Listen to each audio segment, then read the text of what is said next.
I'm Marilee Caruso. It's Thursday, August 6th. Today, cracking down. Residents can expect to see a visible police presence in specific areas. How Winnipeg police plan to target open drug use and trafficking in Winnipeg with a sweeping blitz. Also today, road to recovery. Why a critically endangered butterfly species is displaying significant signs of improvement here in Manitoba. Plus, one-stop shop. You can grab your mix and grab your hard stuff at the same time. A new concept liquor mart arrives in Winnipeg. We're going to tell you how it works.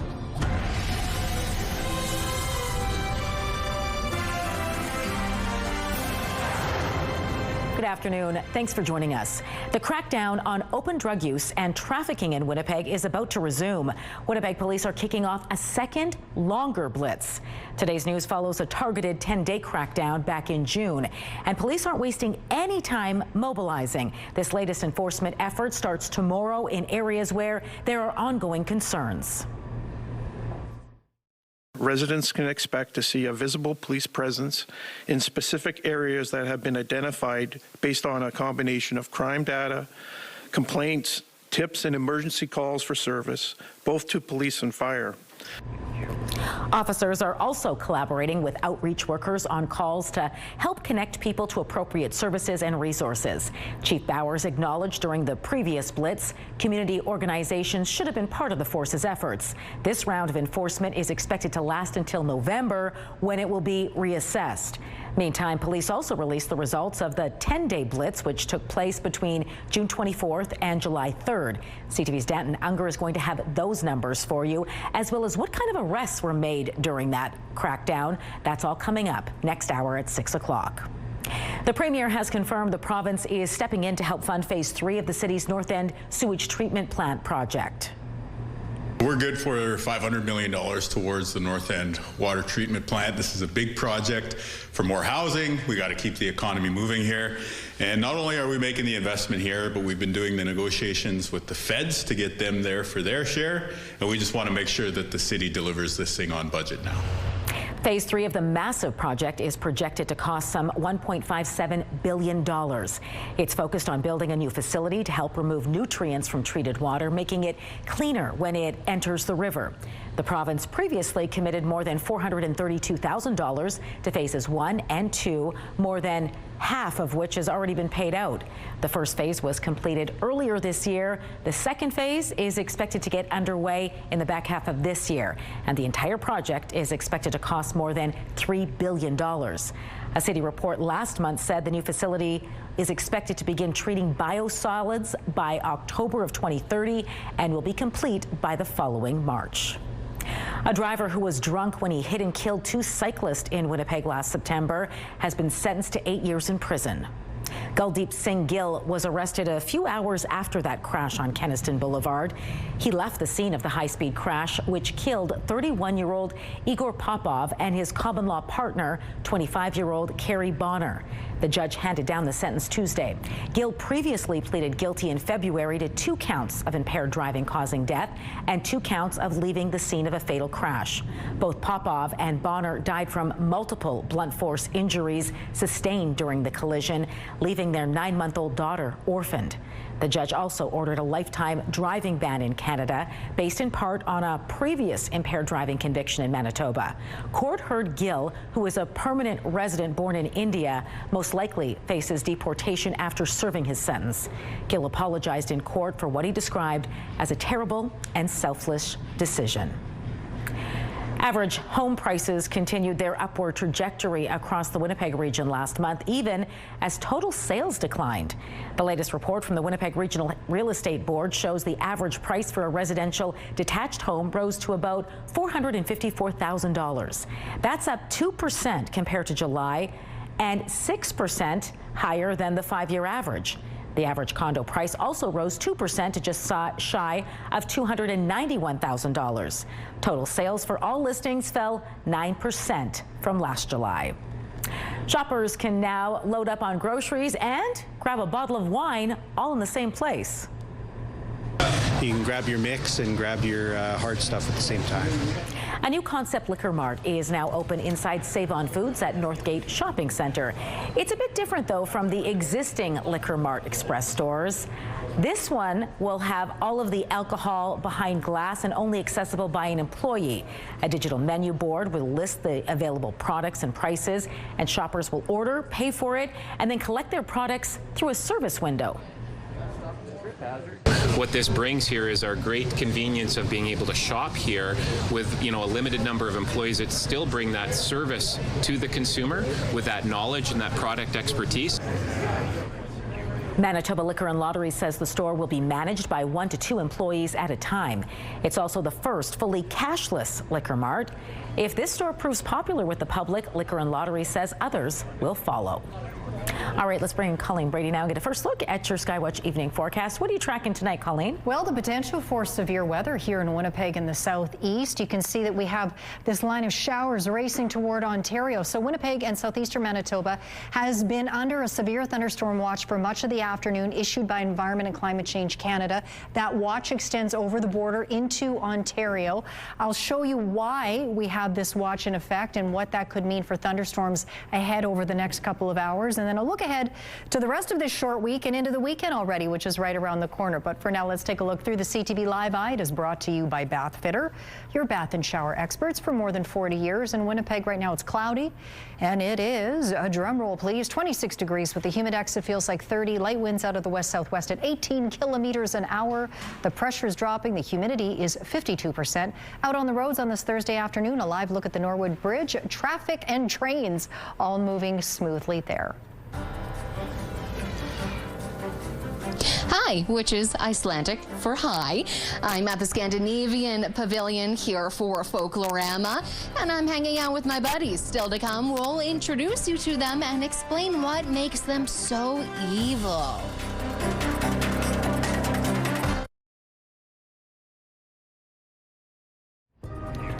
Taking a look at the markets today, crude oil added $2. The loonie posted a small gain.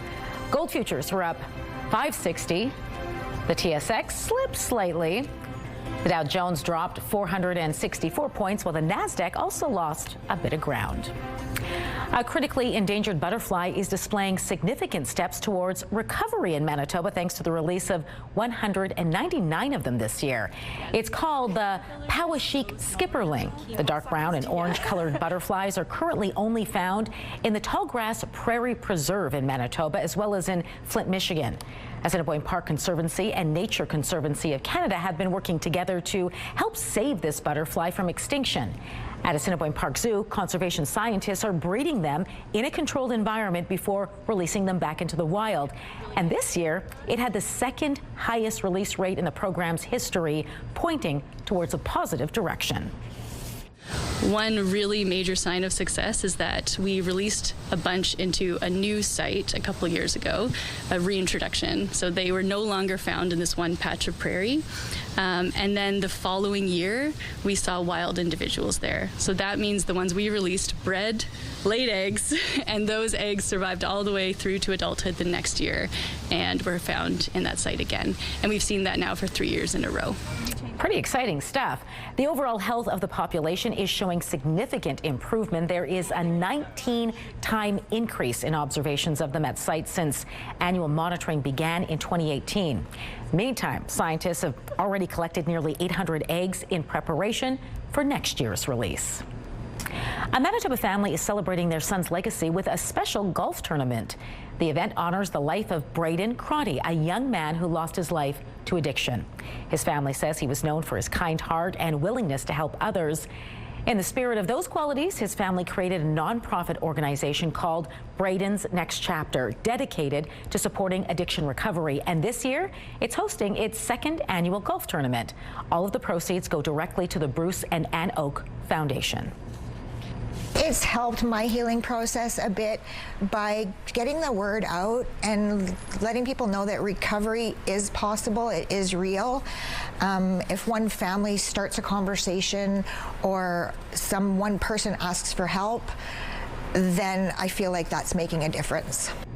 Registration for the tournament is already sold out, but organizers are still looking for community help, including cooking for the event and silent auction donations. The event tees off August 15th at Sandy Hook Golf Course. To learn more, head to brightonsnextchapter.ca. Community Connection is brought to you by Mr. Reuter Plumbing. Born to be a hero, trained to be a plumber. How a Canadian Tire tote with a celebrity connection has become the it bag of the season. The surprising details coming up next in Spotlight.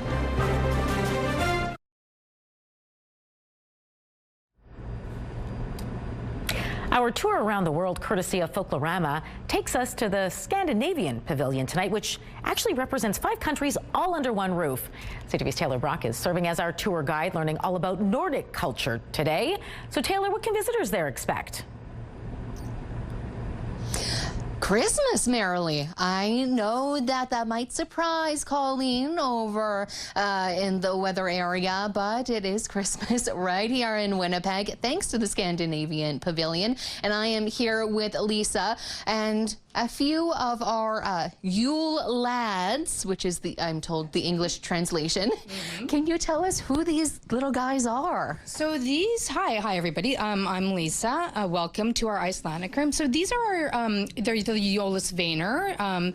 They are otherwise known as Yule lads in English. There are 13 of them, and they are basically they're 13 Santa Clauses that you would that Icelanders celebrate, their kids celebrate every year. There's 13 of them. They one by one start making their way down from the mountains in Iceland.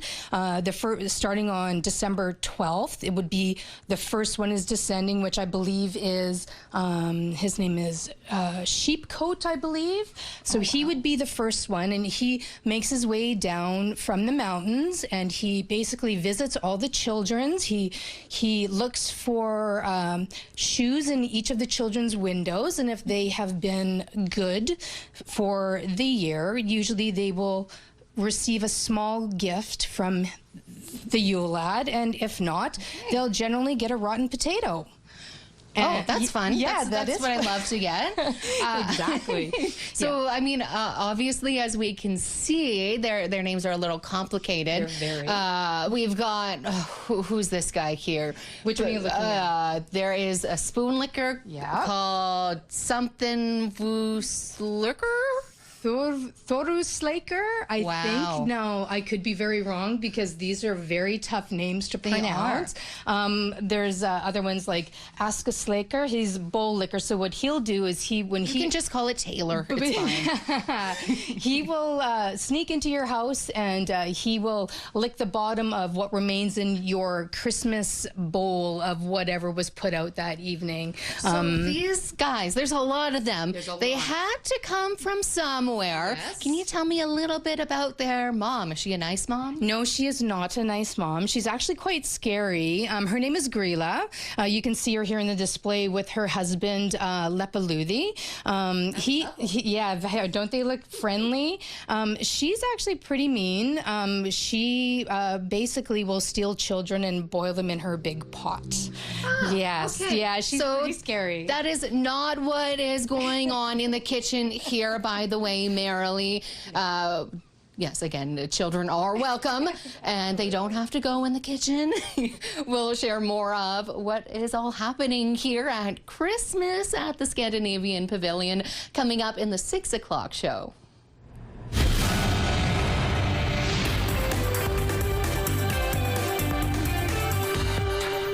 Boy, they do Christmas different, Colleen. No, I bet those kids are very well behaved there, though. I'm sure they are. All right, speaking of Folklorama, you do not need a plane ticket to pay a visit to Ireland this week. Absolutely not. The Irish Pavilion is bringing the sights and sounds of the nation right here to Winnipeg. It's not just the world-class footwork you can look forward to this year at the Irish Pavilion. You can get to know the style and history of Celtic art through the pavilion's cultural displays, this year heavily inspired by the famous centuries-old manuscript, the Book of Kells. And what would be a trip to Ireland, Marilee, without a little whiskey tasting? We have two cocktails this year, the McElroy, which is Irish whiskey infused tea, Very, very good, very dangerous. And the Mayo All-Star, which is a watermelon whiskey-based cocktail. Dangerous whiskey, I like it. Quite an endorsement indeed. Now you can check out the pavilion for the rest of this week over at Soul Sanctuary, which is located over on Chevrier Boulevard in the Linden Ridge area. Yeah, great location. All right, who needs a Birkin, Colleen, when a $1.99 Canadian Tire bag is apparently the hottest accessory this summer? This is wild. Hudson Williams, one of the stars of Heated Rivalry, was spotted carrying the red and black plaid shopping bag while walking in Toronto, of course, alongside his co-star Connor Story. Well, the wallet-friendly look went viral and has sent fans into a shopping frenzy. Get this, it's become the it bag for cottage season, selling out in some store locations. Eva Salem, Senior Vice President of Marketing and Branding at the company, says there's been a surge in demand for the reusable tote since Saturday. She says Canadian Tire has sold 30 times the number of bags it typically sells. If you were unable to snag one for yourself, hold on tight. Salem says stores that sold out of the product will be restocked shortly. Boy, if I had a business with a bag, I'd be getting it to those guys. Yeah. All right, now to a film about a subject you probably never expected to see. You got that right. Next month, you can watch The History of Concrete.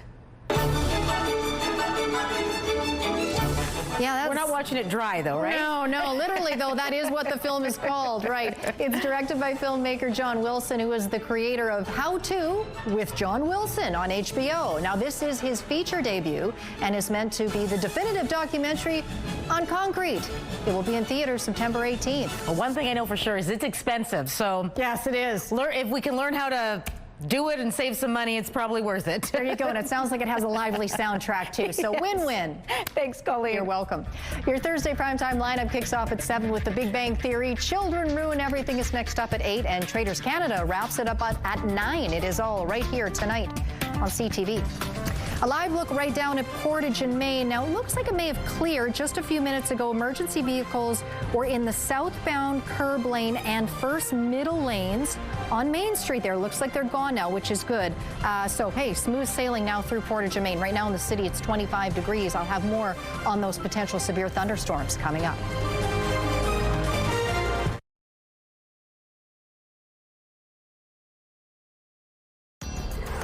Women's clothing provided by RW & Company. Salon services provided by S&Teak Spa Salon.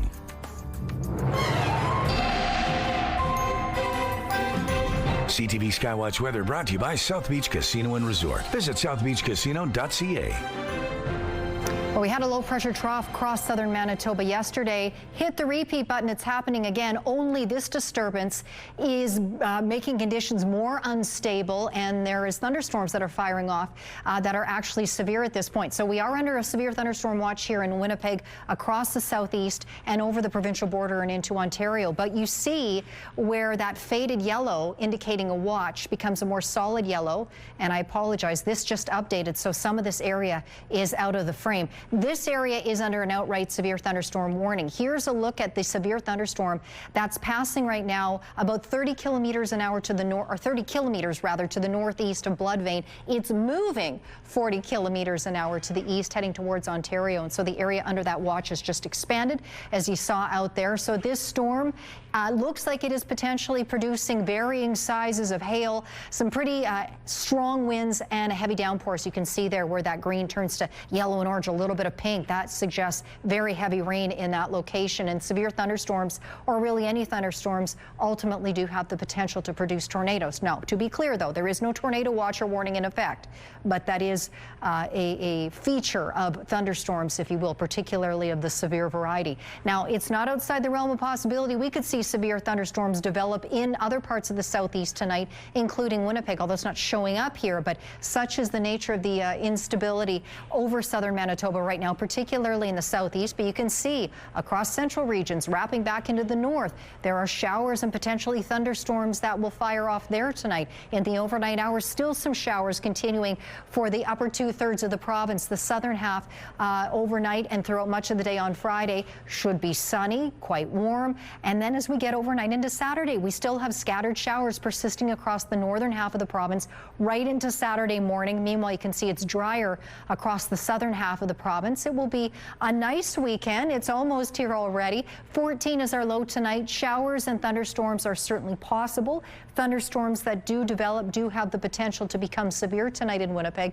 Strong winds out of the northwest at 40, gusting to 60 kilometers an hour. Northwest winds tomorrow, not quite as strong, not gusty. 24 is the high Friday afternoon under a mix of sun and cloud. Into that weekend we get to 23 on Saturday, mix of sun and cloud, 24 degrees on Sunday. Similar sky conditions, and look again on Monday, up one more to 25 under a mix of sun and cloud.